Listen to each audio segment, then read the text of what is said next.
Hi everybody, it's Andy from Snow Camps Europe with Paul from the Ski Instructor Academy here in Kaprun, Austria, back with another episode of the podcast. So Paul, what's been happening? Not much, really. Planning the next vacation off to Iceland. I was going to say, you've only just got back from Dubai and you're off to Iceland. Well, you know, there's a once-in-a-lifetime opportunity to see that volcano erupting, so... Is that what it's about? Yes. Okay, is it about to erupt, is it? No, it's erupted. It erupted actually about 6 days after I arrived back from a trip in Iceland, which really, we were getting like earthquakes and stuff happening all the time, and one night we got sort of like almost shook out of bed by this strong earthquake, and they were expecting it to go, and I was saying, do we hang around? It could take weeks and weeks.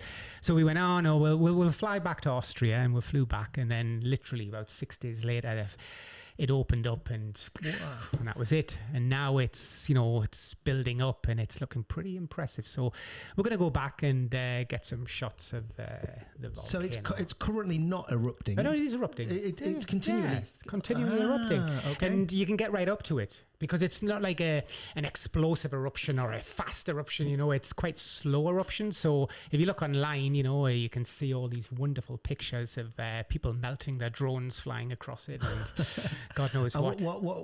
What's this volcano called? Ooh, see, put us on the back. It's called Big Bad Volcano in Iceland.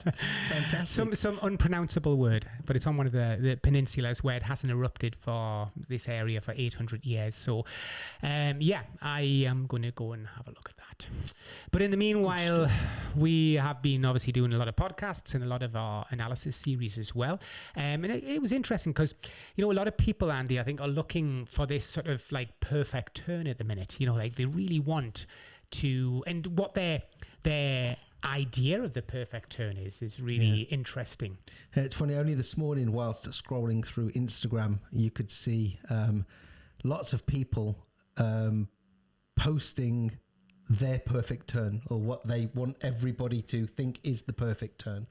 And I was only thinking whilst looking at them, like every single one of these people, some of them have got massive followers, they're doing the same thing. Right. And what do you mean by that? Like the shape or the shape? It's this very tight carved turn. The shape of it's similar. The rhythm of it's similar. The size of the turn is similar. They're trying to get their hip onto the ground, and they're all good skiers. I'm not taking that away, but they're selling people a dream of a perfect turn that doesn't exist. Yeah, and I suppose there's a certain cosmetic element to this as well. If you've ever watched, and I think a lot of people don't get the opportunity to see, let's say, ski racing at the high level at giant slalom and etc., where it's, bullet hard ice and it's cruddy or whatever it is.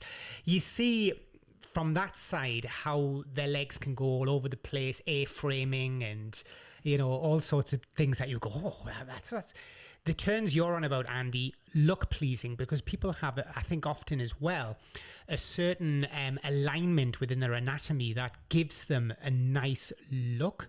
Whereas you could look at some of the most famous World Cup racers, and if you watch them free ski down sometimes, you look and go, looks a bit ropey even, but come on, these are like way above the standard of these guys you're talking about on Instagram.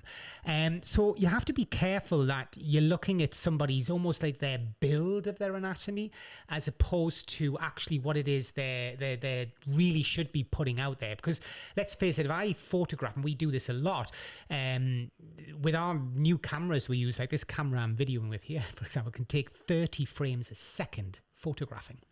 So I can show literally every single, not just step of a turn, but even less than that. And, if you look at it, it's only interesting a turn at a certain point, let's say, where the hip's on the ground and the snow's spraying out and the guy's like, in a lovely comma position, for example. But, if I then videoed or photographed somebody going down doing a average parallel, nice tidy parallel turn, the hip's obviously not going to be anywhere near the ground. It's going to look just boring because you're not going to get the feel of speed in it, are you? And this is the problem. But then people, maybe they look at that and go, that's a turn I want to do. It's like, well, yeah, okay. Yeah, good on you. and it's for sure. It's all about the aesthetics on these videos on Instagram. It's all about the aesthetic. It's how perfect it looks. But as we said, there is no such thing as the perfect turn, because there can't be, can there? No, I think there's so many reasons why that's the case. And I think what you need to do as a person skiing, you have to work out yourself. What is the possibilities within you? You know, how far can you take skiing with the limited time that you get on the slopes?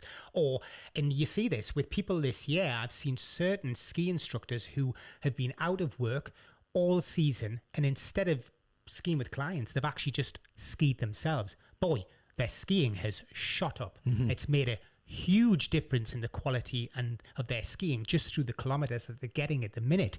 But I guarantee their probably education sides dropped down in their ability to teach this lowered a bit, but certainly their skiing has improved because they're just putting in the mileage. Yeah, for sure. I think for the recreational skier who is in search of this perfect turn, understanding that, and I keep saying there's no such thing as a perfect turn, is we're not on a level playing field. We're on a mountain with snow, and that snow changes from turn to turn.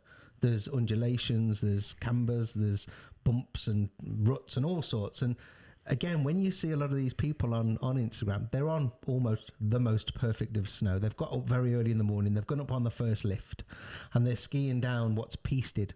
Now, even pisted snow isn't perfect. So we can't have a perfect turn without having a perfect slope angle, a perfect preparation of snow, perfect temperature of snow, perfect light to ski in, etc., etc. It looks perfect, but it can't be perfect. This is my yeah. I think the more important part is it's dynamic. Whatever they're doing, you know, it shows dynamics. It shows movement, even in the still shot, you might say, and that impresses people when you're flicking through your Instagram. Oh, that's nice. You know, that looks a really nice position. Oh, and also he's wearing a nice, you know, uniform or whatever it is. His kit looks cool as well, and that's, let's face it, is what we're attracted to. You know, it's like looking at magazines, isn't it? It's like, you know, makes you feel fat and half of these magazines as you look at them. You know, you're looking at the perfect body, the perfect everything, and it's what we're all being forced to view nowadays. Whereas reality is, it's the same again. Reality is a lot of base work, a lot of boring work, a lot of traversing, a lot of standard turns, a lot of skiing on exercises, whatever it might be, to get to that level, whatever it is. And of course, you've got to respect the fact that people need followers, they need people to watch them. But we come round in a circle to what we've said before. Don't think that's going to be the best coach. That's very important. Your best coach could be somebody completely different to that person. That person's just a really good skier. And there's plenty of them who don't teach, who are great skiers, you know? Yeah. Yeah. It's, I think, I don't know, the Instagram thing and the it's almost glorifying a certain turn. And for me, they're always posting this carved turn. And I've said this before, and I'm sure you'll agree with me, is sliding a turn is actually more difficult than carving a turn. And once you've learned to carve a turn, and these guys are very good skiers and they can do a very good carved turn.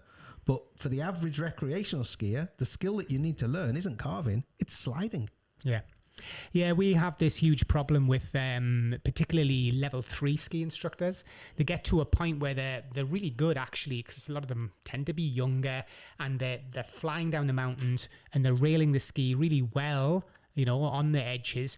But as soon as you ask them to drift into a hard-edged turn, it becomes really challenging for them because they're used to doing one or the other, but combining the two is difficult. And I think the turns that you're looking at, I don't really view Instagram very much, but I would suggest they're probably people using a certain type of ski, certain type of equipment that allows for that really nice look of a turn.